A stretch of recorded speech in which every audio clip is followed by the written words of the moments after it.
Hello everyone, we are here to present our Assignment 2 Data Model Development and Implementation for the unit Data and Information Management. Our group members are myself Chandana Reddy, Himabindu, Maunika and Gautam.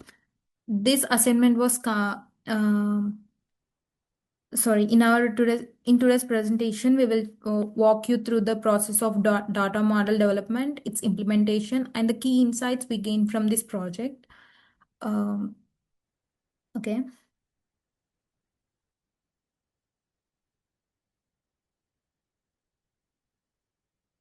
I will be begin our demonstration by walking you through the entity relationship diagram, that is ERD diagram, which forms the conceptual backbone of our real estate database that we have taken. As you can see, we identify five main entities, that is agent, client, property, appointment, and invoice. Each of these represents a key business components of the real estate agency. The agent entity stores information and real estate agents, including their names, contact details, and office addresses. The client entity is captures the details of customers who either show interest in or purchase properties. The property entity is central to the system, which contributes such as location, size, price, and current status. Each property is tied to an agent who makes it. The appointment entity connects agents, client, and property to track schedule viewing or meetings. Finally, the invoice entity records financial transactions with the property is sold. Now let's walk about the relationships. One agent can list many properties. As you can see in this, one agent can list many properties, but each property belongs to just one agent. A property can have multiple appointments uh, with different clients, but only one invoice where will be linked to it once it sold. If it remains unsold, the buyer refers stays empty.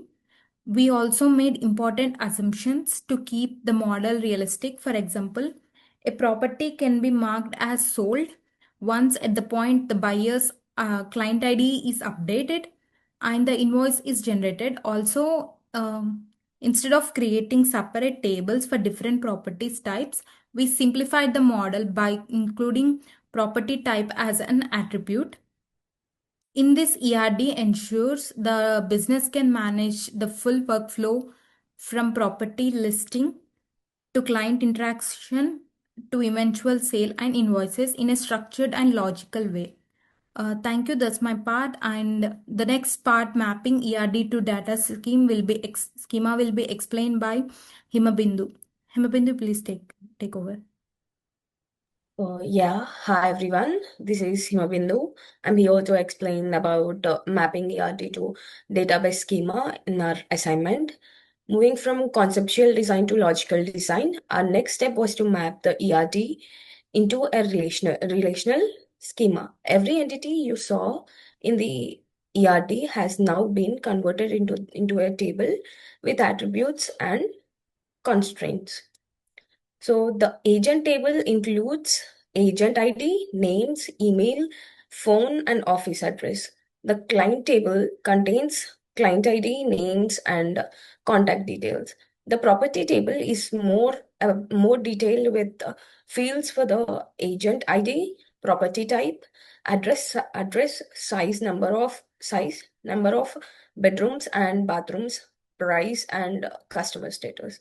The appointment table links a client details of the data, time and purpose, and the invoice table connects sales transactions to properties, clients and agents recording the amount, tags, and payment status. We also define functional dependencies for each table. For example, the agent ID uniquely determines all details about the agent, and the property ID uniquely determines everything about a property, such as its location, price, and status. Once we reviewed dependencies, we moved into normalization. This schema is in third normal form. That means all attributes are fully dependent on the primary key. There are no partial or transitive dependencies, and importantly, no redundant or derived data is stored. For instance, the original design included a total field in the invoice table, which was simply the sum of amount and tax. We removed it since totals can always be calculated using queries. This prevents duplications and potential errors. By ensuring the schema is in third normal form, we have made the database more efficient, reliable, and consistent. So the next part will be explained by Monica. So over to Monica. Thank you, Hima. Hello, myself Monica Reddy. I worked on implementation of the database in SQLite. We begin by creating a database file called Real Estate Database. The screenshots you have seen, however, the successful configuration of the database. Next, we have created 5 tables, that is agent, silent, property, appointment, and invoice. Each table was carefully designed with correct data types, primary keys, and foreign key references. For example, in property table, the agent ID acts as foreign key, linking back to the agent table, and the buyer silent ID links back to the silent table when a property is sold. In appointment table, 3 foreign keys agent ID, silent ID, and property ID connects all party involved in booking. In invoice table, we enforced a unique consistent on the property ID, so each property can only generate one invoice.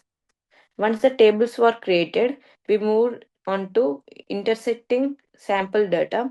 This include multiple agents with realistic names and contact details with address and variety of properties across different cities. We also interested data for appointments showing how scheduled property viewing and invoice for properties that have been sold. The final step in this stage was verifying the data structure. In SQLite Studio, the structure view confirmed that all 5 tables were created correctly and the relationship between them were valid. By populating the tables and real data, we could also test queries and make sure the design was functionally expected. Now I am handovering to Gautam. Thank you. Thank you, Monica. Hi, everyone. Myself, Gautam Reddy. Finally, let's look at how we use the database to generate meaningful reports. These reports demonstrate the real world value of our system. The first report shows all available properties along with the names and contact details of the agents responsible for them. This is particularly useful for clients who want to know what listings are currently on the market and whom to contact. The second report lists clients who purchase properties valued at over $1 million. This helps the agency identify high value customers who may require more personalized services or follow up. The third report counts the number of properties sold in each city. This gives managers insight into which areas are performing well and where marketing strategies might need to be adjusted. The fourth report calculates the total invoice amounts collected by each agent. By filtering only paid invoices, the system shows exactly how much revenue each agent has brought in. This is critical for performance evaluation and commission calculations. And the fifth report lists all upcoming appointments, showing the data, time, client, agent, property address, and purpose of the meeting. This report helps agents stay organized and ensure no potential client is overlooked. Altogether, these reports transform raw data into actionable insights, allowing the real estate agency to operate more efficiently, make informed decisions, and provide better service to clients. Thank you.